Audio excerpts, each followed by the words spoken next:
Well, I'm gonna be really bold here.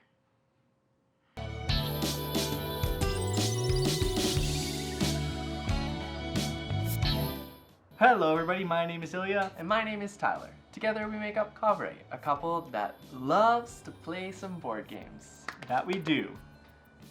If you're new here, hit that subscribe button and talk to us in the comments. Let us know what games we should be checking out. Welcome to an episode of Check It Out. This is a series where we introduce various board games to you. This week we're covering Quetzal. Check it out, check it out, check it out, check it out, check it out. Quetzal is published by Giga Geek. It's designed by Alexander Garcia, and the art is done by Nastya Lin. In this 2 to 5 player worker placement game, you'll hire adventurers to discover the realm of the City of Sacred Birds. You'll discover different artifacts and collect them on your way, bring them back to the harbor, and sell them for victory points. And the person with the most points at the end of the game wins. Now let's take a quick look at how to play the game. So this game will last 5 rounds, and each player will have 4 steps on their turn to complete. But before then, let's set up the game. This is what the starting board will essentially look like, and each player will get their character, meeples according to their player count, and these 2 little discs, one to mark the scoring track and one to mark the discovery track. Now, like I said before, there's 4 steps in each player's turn, and they go as follows. The first step is everybody will roll their meeple, and that's right, I said roll their meeples. Depending on the side they land on, they'll be either archaeologists or adventurers.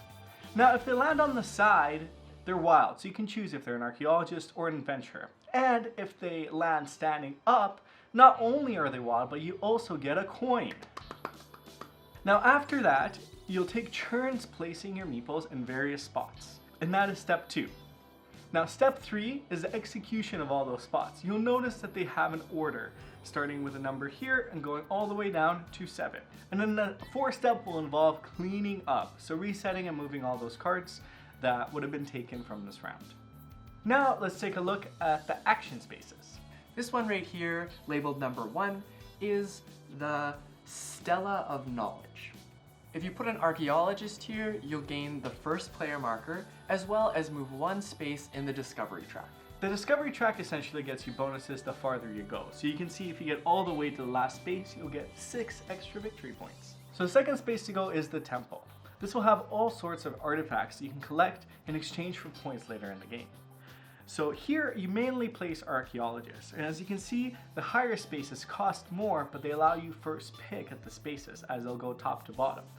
And then you'll notice too on spaces 3 and 4, you'll pick a card from the temple, but also a card from the top of the pile, so you won't really know the second card you're picking. These spaces right here are bidding spaces. So essentially what you'll do is somebody will determine the worker that is going to be placed there by initiating the bid. And from that point on, only that type of worker can be placed there for the bidding. The next player is able to outbid the individual who played first by playing more workers. If that does happen, the original player can return their workers and use them again later on. Now the idea of these spaces is if you win them, you get the reward. So you'll get 2 artifacts, and depending on which space you'll go to, an extra little bonus. Now this space is the black market. You can send an adventurer here to trade in one of your cards to get 7 coins. The next space right here is called the village. This acts similarly to a marketplace. You'll place your worker there, spend the coins, and purchase the tile of your desire. And these tiles essentially will work towards upgrading your character. Some of them are immediate effects, while others are long-lasting. Now the Harbor Master's office and the ships are spaces where you can trade artifacts for points. In the Harbor Master's office, you can see that you can trade 3. Now if you place a worker there and 2 coins, you're able to send off any combination of cards that you have in your hand. Now it does benefit you to send the same cards, as if you send multiples of the same one, you can get more points, as shown here. Now the ships are even better, but they are bidding spaces. So you're able to bid on if you can send 6 cards instead of 3. And then the last space we haven't talked about is the camp. You'll notice it has a little lightning effect, so this one doesn't happen in turn order. So once you're placing meeples, you're able to place a worker there to gain a coin and re-roll your meeples. Now this will all happen over 5 rounds. And at the end of the 5th round, you calculate the points and see who wins. The only things to keep in mind for end scoring as well is the first player marker is worth 2 points, coins are worth 1 point every 3 coins, and any of your upgrades that you have that indicate points will get you points as well. So you'll take a look at that, and the person the farthest on the track wins Quetzal! Yeah, Quetzal! So what do you think of Quetzal? I really like this game. Obviously, I'm biased because it's a worker placement, so huge fan, but they've managed to tangle in other mechanics that make this game, in my opinion, relatively unique. I think the part that really sells it for me that I haven't actually seen in any other games that I can think of is the fact that you have to roll meeples. I think it just provides that really neat thematic twist of are they going to be archaeologists, are they going to be adventurers, and then you always want one to stand up because getting those coins, especially if you get a couple, is so strong. Yeah. But it doesn't happen very often. I think I actually, in the many times that we play this game, I think it only happened for me once or twice. But you definitely get more lucky with the standing, folks. Well, the couple times we played it, I feel like I got a little more lucky with the standing. Mm-hmm.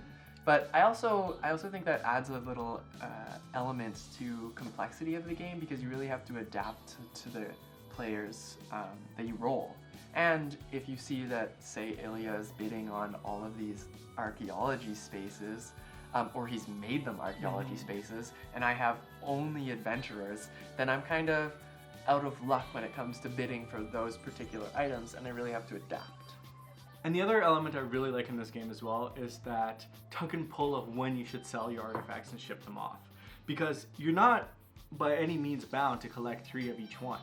Like you can actually just sell 3 very different artifacts and get less scoring opportunities. But the really interesting element here is that you're not always able to sell everything that you want. This base, although unlimited, any amount of workers can be placed in the 3 space. The ships are where it's at, and bidding for those spaces, especially later in the game when you have like 10 or 12 cards that you really want to ship off, it can be really damaging if all of a sudden someone outbids you and you just are stuck with this hand of cards that doesn't equate to any points. Yep. Yeah, it's a shift in momentum. It's really cool.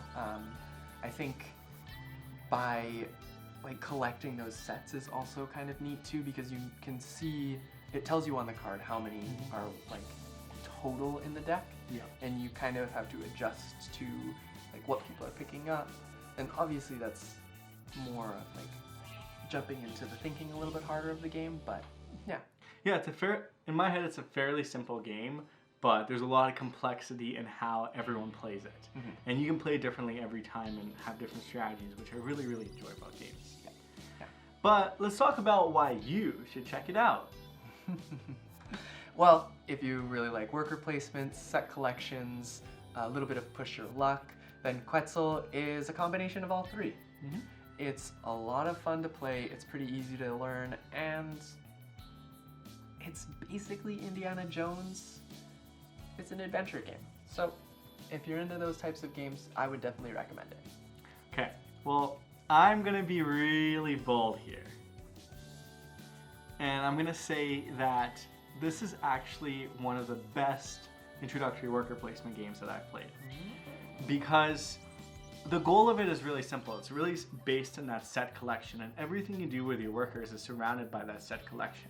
Where in other worker placement games, there's a lot of overarching things that are happening. You have to kind of connect them. Here, it's pretty simple. You're getting artifacts, you're sending off artifacts. Oh, you can't get these artifacts, you need more money? Well, get money, get the artifacts, and send them off. So I think it's very simple to grasp, and for that sense, I think this is a really good introductory worker placement game that you can actually share with pretty much anybody. Yeah, that's a really good point. You're very linear in your decisions, so it really, you don't have to step back and think outside of the box of how you're going to score the most points, because really set collection is the main way to score points.